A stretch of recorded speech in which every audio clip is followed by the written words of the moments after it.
This is so funny because we just made it to the top of the hill. And White Kitty's like, hey, I'll walk with y'all. You're late to the party, White Kitty. Come on.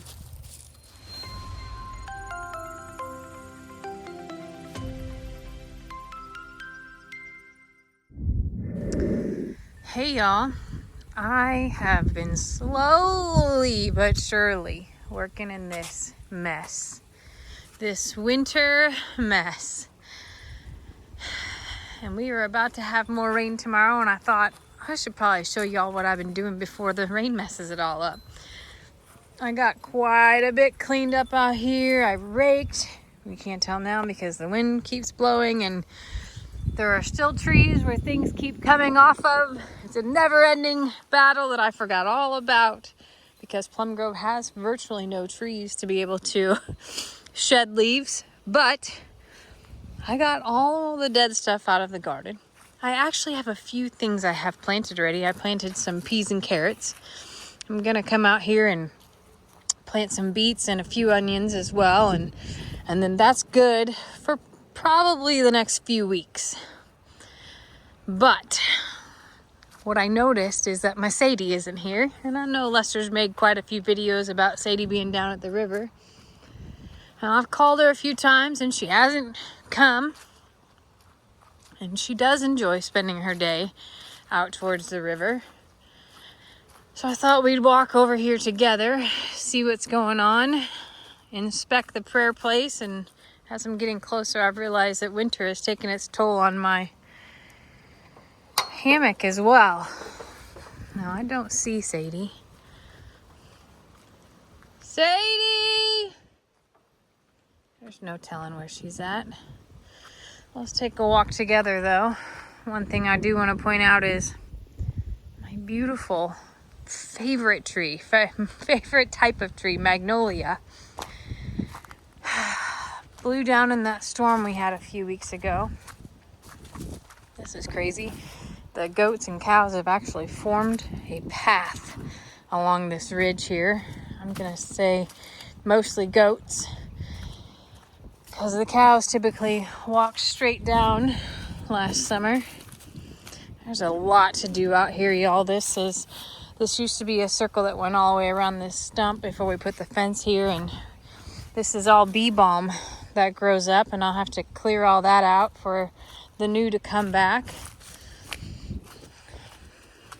This tree did not survive Santa Ana. Sad day.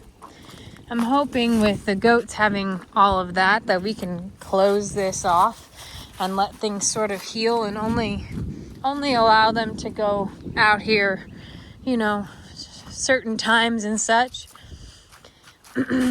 Just to give it a time to bounce back, because I'll tell you what, those cows and the goats, I mean, thank God we had this space for them to be able to eat last year in the drought, because I'm not sure what we would have done without it. But we could use some healing. We could use a little recovery throughout here.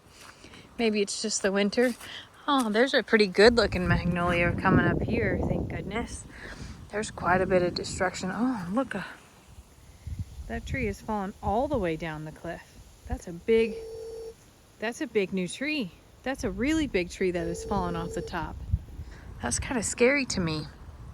I also don't enjoy how this is, I feel like eroding backwards. Maybe it's all like in my head, but it just feels so raw. And we had such a massive downpour last week that I don't know. Maybe I'm imagining that. I'll go back and look at other videos. You know, winter is it's hard on a lot of people, and I've talked about this before. Look at this path right here. So the rocks are slippery to go down, but this is definitely from cows making their way down. They took the high road. This is higher than that.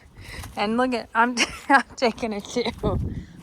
I don't see Sadie anywhere down here. She's probably out with the goats in the pasture, and that's probably the first place I should have looked. I guess I saw this magnolia tree here and just kind of got really bummed about it, because it was, in my eyes, looked like and felt like such a healthy tree. And boy, that thing's even swaying today. It's not even that windy. But we are going to have to come clean this up. I don't think anything can technically eat magnolia leaves, but it was a big tree. And it snapped at a really weird place, if you ask me. I don't know. Look. So they would stop walking here. It pretty much ends here. And they crossed over to this side to keep going down. It's so funny that this remains. They just create a pathway. One of the things that I worry about in erosion here is this. This tree is also a magnolia tree, and I don't feel like it has very good footing, and that the water has created this massive ditch. Don't get me wrong, the ditch is great. Not so much the erosion that's pushing back towards our hillside, though. We'll have to really think through that and supporting that, not only that tree, but finding a way to maybe build a wall to prevent future erosion. One of the things that we had talked about with several land developers is that you got to create a path for the water to go, and you got to slow it down. That clearly is a rushing place, because it is wiping some stuff out. Same thing with right up here. I do feel like that's a vulnerable place, in addition to that ridge there. If you notice, see how, boy, my finger's gonna be in the way. Do you see how it sort of like works its way back underneath the ledge right there? That's pretty dang scary to me. I don't like that at all. And this is straight up, y'all. That's like a wall. And this stuff sort of like, you know, zigzags its way down, but that is like the most straight up space. And if I remember right, I'm trying to think here. I'm looking at where trees are. I think that spot over there is directly behind my greenhouse, I think.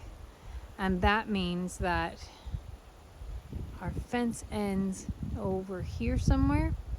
And basically the water pump had to go up there, and they had to traverse that cliff that's basically up and down.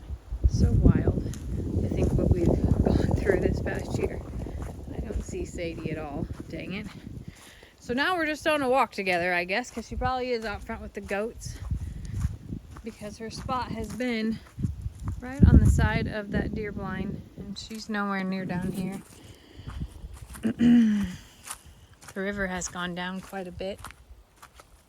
So I know Lester really enjoyed it full. Like he was like, I like it to be right outside the cabin there at that first ridge, and just be flowing. And for me, it was scary to be that full.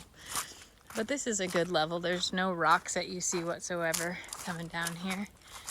Look at this hole. I wonder what this is from. I'm sure it's from one of our dogs, but who knows if it's from one of our dogs. Let's see here. What the heck? Digging to China, I guess. So one thing is that Lester had this road originally done when we did our dirt work in the pond last year, and I'm afraid, yeah, it's kind of, it goes to here, but that's it. Then it's washed out after that. We can walk down there. I can show you what we're talking about. Since we can't find Sadie anymore, we'll just keep talking about what Mother Nature has the capabilities of doing and how we really are powerless. See this? This is where water has ran like crazy to get down and paved its own way. Now those are Sadie paws right there. Those big old things. So I know she's been here past couple days, leaving her mark. Whoo, that's a big old cavern right there.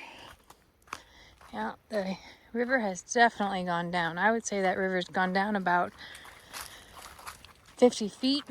And this is the part where they would go down to the river with the pump. Now, there's more Sadie feet right here. Probably Fiona and Millie too, because they were pretty muddy today.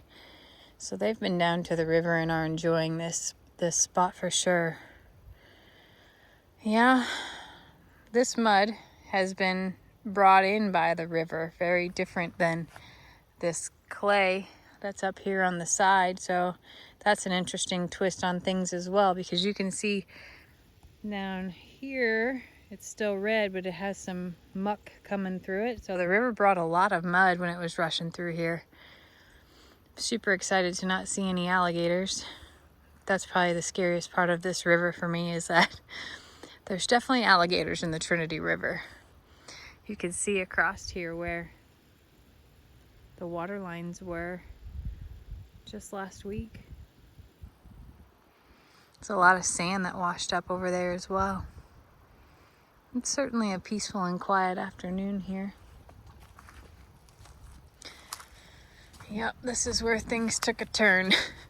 The water hits here and it just drops off like crazy. I'm guessing, I'm hoping, that the river is also where the spine was brought in. Here you can see the colors much different here than it is where I was talking about. Oh, those are geese. Don't worry, I don't want any geese here at Longhorn Lester's. But see, this is our clay soil, and the brown mud that's on top of it is what the river brought in. So the river was all the way up here, super close to our cabin, actually. Let's see if we can make our way over. Ooh, it's sticky. It's sticky, sticky, sticky. I don't want to sink like quicksand, I can tell you that. I don't think... Woo! It is so slippery, y'all. I pretty much like make clay pots out of this stuff down here. Oh, looky here. That looks like a raccoon foot to me. I see little dog, I see big dog, and then I see fingers and thumbs. And they aren't mine. A little bit of sand that got brought in. No Sadie girl though. Big old log. How the heck?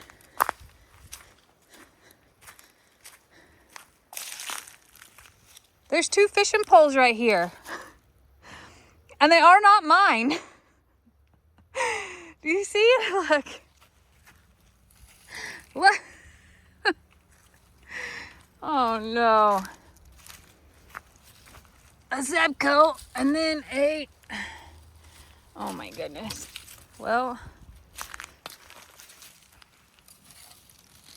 yeah. Well, there you have it.